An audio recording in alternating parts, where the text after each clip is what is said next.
kasih atas kesempatannya. Sebelum saya mengenal Tuhan, saya sangat galak, semuanya lah saya lakukan. Dari kecil saya sudah mengenal, sudah belajar firman Tuhan, tapi saya belum mendapatkan itu gitu. Gimana belajar ya belajar, ke gereja gitu. Dulu ke gereja hanya kalau SMA itu kan perlu notes gitu untuk sekolah gitu. Terus itu udah ke gereja kesana kemari gitu. Tapi dulu memang saya berpikir seperti ini, dulu kalau besok aku udah besar, aku mau gereja di sini gitulah, gereja ikut Ngahlinda gitu. Kenapa? Karena kulihat orang itu kayak mana kehidupannya gitu, ceknya dia baik, taatlah sama Tuhan gitu, keluarga orang itu gitu. Jadi ya udahlah, besok aja kalau aku udah tamat sekolah, aku akan ke situ. Jadi kalau masih dari kecil ya kalau ke gereja gitu. Terus itu berjalannya waktu, udah tamat. Dulu galak kali lah, galak semuanya lah, pokoknya melakukan segala dosa gitu, jahat kali. Kata-kata keluarlah kata-kata kotor selalu dari mulut saya. Setelah saya bekerja di Medan, saya ada dulu Bible camp gitu. Ada dulu Bible camp. Jujur kalau dulu saya buka Alkitab nggak bisa gitu, karena setelah saya belajar gitu di Medan dulu gereja di tempat Bu Teti, disitulah saya mulai belajar buka Alkitab gitu. Kalau nggak dulu saya tidak buka Alkitab aja nggak bisa gitu, karena dulu kalau sekolah ya SMA itu ya karena hanya ingin mendapatkan tanda tangan dari guru sekolah minggu gitu. Jadi buka Alkitab pun nggak bisa. Terus ada Bible camp dulu, disitulah seperti dosa hati manusia itulah gitu. Ku baca hati manusia itu gitu, semuanya itulah di dalam aku gitu, semuanya pas sekali di dalam aku gitu. Jadinya di situ pas Bible camp itu aku menerima Tuhan Yesus gitu kan, dari 1 Yohanes 1 ayat 9.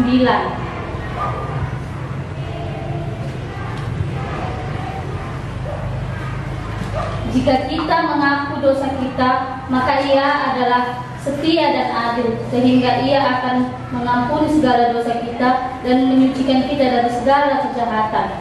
Di situ aku mengakui semuanya kesalahanku, semuanya lah kesalahanku.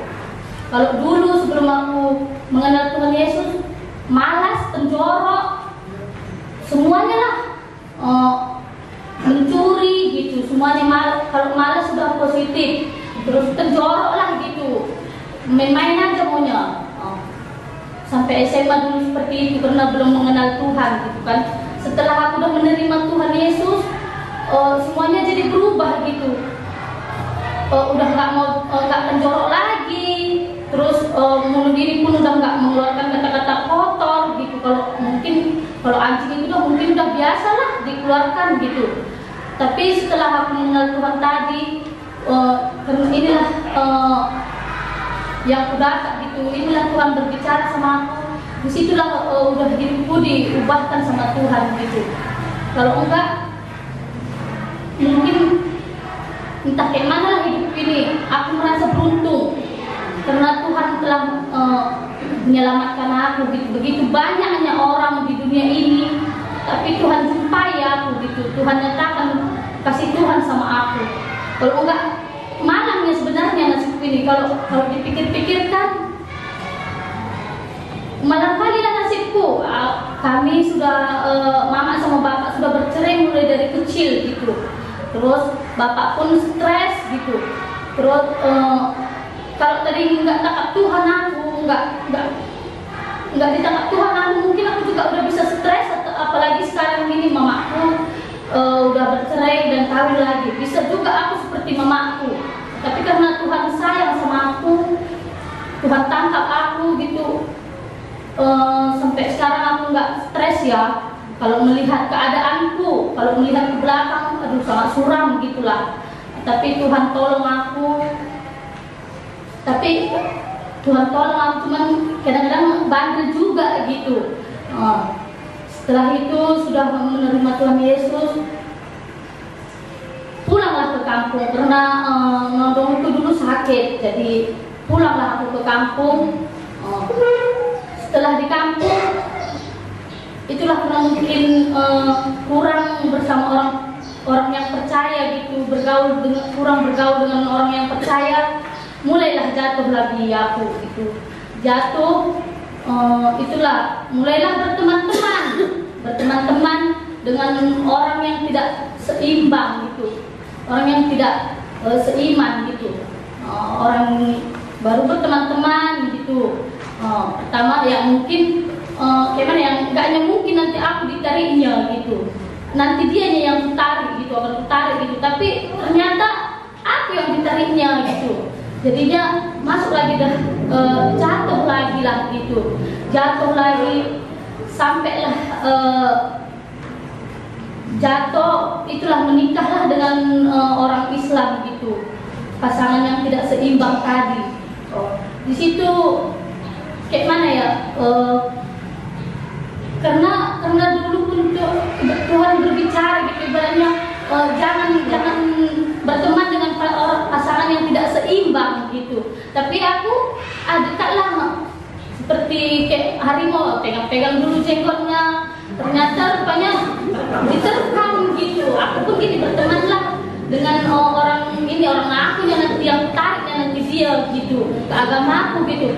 Ternyata aku yang ditariknya gitu. Jadinya Tuhan lepaskanlah mungkin pagar itu gitu. Dulu Tuhan pagari aku, tapi karena aku bandel tadi, mau dari sini aja, kata Tuhan, enggak lah, aku mau kesana dulu lah, menikmati dunia ini gitu. Jadi ya mungkin Tuhan biarkan aku dalam dosa itu gitu. Bertemanlah aku dengan orang Islam dan menikahlah aku dengan orang Islam gitu. Terus itu ya kayak mana ya, nggak adanya ketenangan gitu, hanya sakit hati gitu, kayak mana ya, hampalah rasa hidup ini gitu. Kenapa seperti ini Tuhan? Begitupun aku jahatnya, tapi sampai sekarang Tuhan masih mengasihiku. Tuhan masih berbicara sama aku, berbicara itu melalui dari Alkitab gitu. Aku saat itu masih Tuhan mau ngomong gitu, masih Tuhan berikan aku pengertian gitu. Berarti begitupun aku jahatnya sama Tuhan, masih Tuhan mau mengasihi aku gitu. Terus itu berjalannya waktu, kayak mana ya, saat teduh enggak gitu. Jadi iman kita ini pun kadang-kadang imanku ini pun jadi goyah gitu. Habis kadang-kadang saat teduh, kadang-kadang enggak gitu. Jadinya kalau ada nanti apa macam angin gitu apa gitu, jatuh lagi gitulah. Terus tapi kok capek kali hidup ini seperti ini ya Tuhan gitu.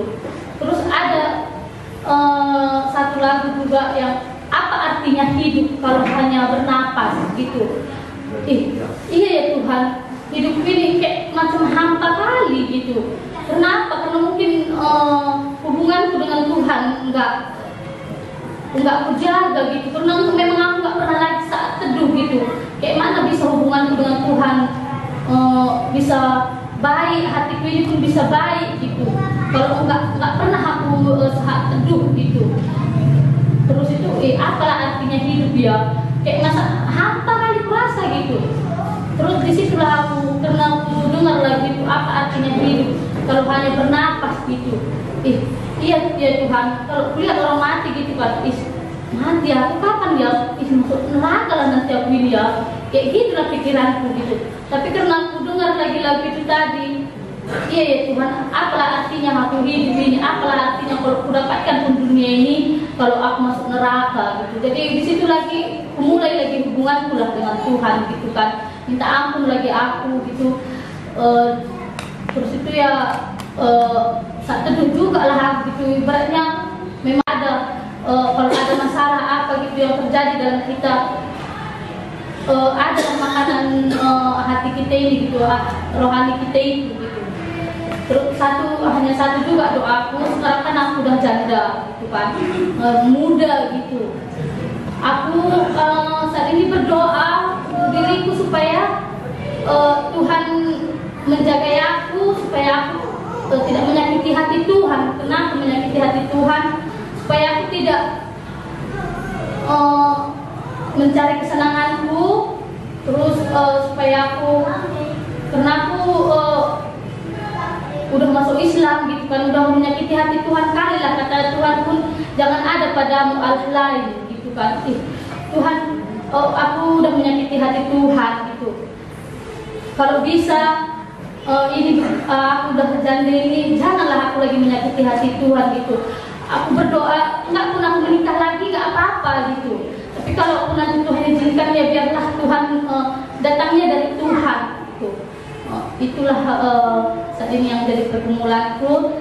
Lagi sama bapak kan udah sakit gitu kan, jadinya sekarang aku juga nggak minta lagi kesembuhan sama Tuhan.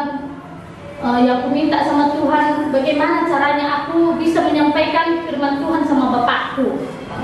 Inilah kesaksianku. Terima kasih.